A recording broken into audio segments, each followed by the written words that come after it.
Retired IPS అధికారి BRS party నేత RS Praveen Kumar కు నోటీసులు జారీ చేశారు హైదరాబాద్ పోలీసులు. ఈ రోజు మీడియాతో మాట్లాడిన సందర్భంగా ఎస్ఐటీ చీఫ్ పై 7 క్రిమినల్ కేసులు ఉన్నాయని ఆరోపణలు చేశారు ప్రవీణ్ కుమార్.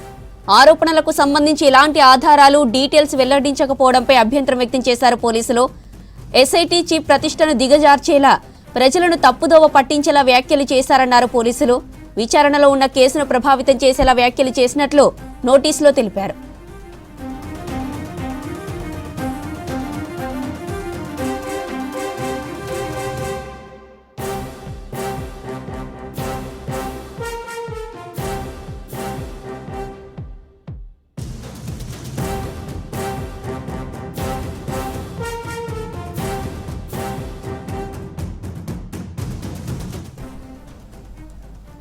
ఎఫ్ఐఆర్లు, ఛార్జిషీట్లు, కోర్టు ఆదేశాల వంటి ఆధారాలు సమర్పించాలని నోటీసులో తెలిపారు.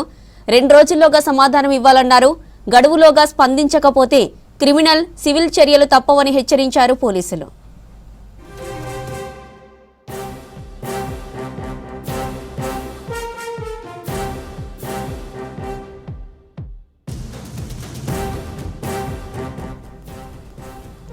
రైట్, ఇక ఇదే విషయానికి సంబంధించిన మరిన్ని డీటెయిల్స్ మా ప్రతినిధి అజయ్ ఫోన్ లైన్ లో అందిస్తారు. అజయ్, ఆర్ఎస్ ప్రవీణ్ కు పోలీసులు నోటీసులు ఇచ్చారు, అప్డేట్స్ ఏంటి?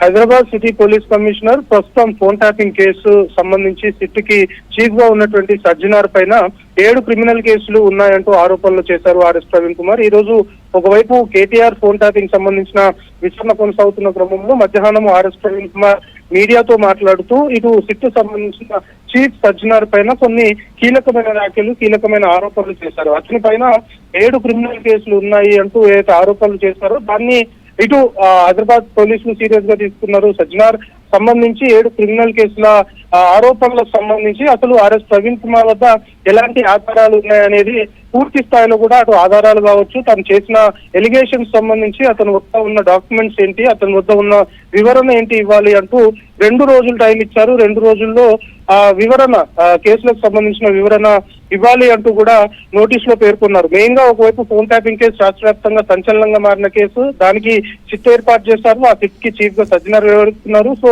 సజ్జనార్ సంబంధించి అతని పైన ఎలిగేషన్స్ తీసుకురావడం తోటి ఇటు సిట్ చీఫ్ ప్రతిష్టని దిగజార్చే విధంగా ఎలిగేషన్స్ ఉన్నాయనేది నోటీసులో పేర్కొనడంతో పాటు ప్రజలకు సంబంధించి కూడా రాంగ్ మెసేజ్ వెళ్లే అవకాశం ఉంటుంది. కాబట్టి అసలు ఆర్ఎస్ ప్రవీణ్ కుమార్ చేసిన ఆరోపణలకు సంబంధించి అంటే 7 క్రిమినల్ కేసులకు సంబంధించి ఏ పోలీస్ స్టేషన్ లో ఆ కేసులు నమోదయ్యాయి, ఆ కేసులకు సంబంధించిన కరెంట్ స్టేటస్ ఏ విధంగా ఉంది, ఒక కేసుకు సంబంధించి ఛార్జ్ షీట్ దాఖలు చేస్తుంటారు పోలీసులు. సో 7 కేసులకు సంబంధించిన ఎఫ్ఐఆర్ వివరాలతో పాటు ఛార్జ్ షీట్ దాఖలైనాయా లేదా అనేది కూడా సమర్పించాల్సి ఉంటుంది అని చెప్పడంతో పాటు ఇతరేతర ఎవిడెన్స్ ఏదైతే ఆరోపణలకు సంబంధించి ఆర్ఎస్ ప్రవీణ్ కుమార్ వద్ద ఇతరేతర ఆధారాలు ఏదైతే ఉన్నాయో ఆ ఆధారాలన్నింటినీ కూడా 2 రోజుల్లో చూపించాలి అంటూ కూడా ప్రస్తుతం నోటీసులు అయితే జారీ చేశారు. ఒకవేళ 2 రోజుల గడువు తర్వాత ఆధారాలు సమర్పించకుండా, చేసిన ఆరోపణలకు సంబంధించి వివరణ ఇవ్వకుండా ఆర్ఎస్ ప్రవీణ్ కుమార్ ఉంటే ఖచ్చితంగా లీగాలిటీ పరంగా ఇటు క్రిమినల్ అండ్ సివిల్ చర్యలకి తీసుకోబోతాము అనేది కూడా హెచ్చరికలు జారీ చేసిన పరిస్థితి ఉంది. సో ప్రస్తుతం ఆర్ఎస్ ప్రవీణ్ కుమార్ చేసిన వ్యాఖ్యలు, అతను చేసిన ఆరోపణలు కొంతమేరకు హాట్ టాపిక్ గా మారిన క్రమంలో కొద్దిసేపటి క్రితమే హైదరాబాద్ సిపి ప్రస్తుతం ఫోన్ ట్యాపింగ్ దర్యాప్తుకు సంబంధించి సిట్ చీఫ్ గా ఉన్నటువంటి సజ్జనార్ పేరు మీద ఈ నోటీసులు ప్రస్తుతం సర్వ్ అయిపోయాయి. సో ఆర్ఎస్ ప్రవీణ్ దీనిపైన ఏ విధంగా రెస్పాండ్ కానున్నారు, తాను నిజంగానే ఆరోపణలు చేసిన విధంగానే సజ్జనార్ పైన 7 కేసులకు సంబంధించిన ఎంటైర్ వివరాలన్నీ కూడా ఆర్ఎస్ ప్రవీణ్ దగ్గర ఉన్నాయా లేదా అనేది కూడా చూడాల్సిన అవసరం ఉంది. సో 2 రోజులు గడువిచ్చారు కాబట్టి 2 రోజుల్లో ఎవిడెన్స్ మొత్తం కూడా సమర్పించాల్సి ఉంటుంది. సో దీనిపైన ఆర్ఎస్ ప్రవీణ్ కుమార్ ఇప్పటివరకు అయితే రియాక్ట్ కాలేదు. సో 2 రోజుల టైంలో అతడు చేసిన ఆరోపణలకు సంబంధించి ఎవిడెన్స్ ఏ విధంగా రిప్రజెంట్ చేస్తాడు అనేది కొంత మేరకు ఆసక్తికరంగా మారింది. Right Ajay, thank you.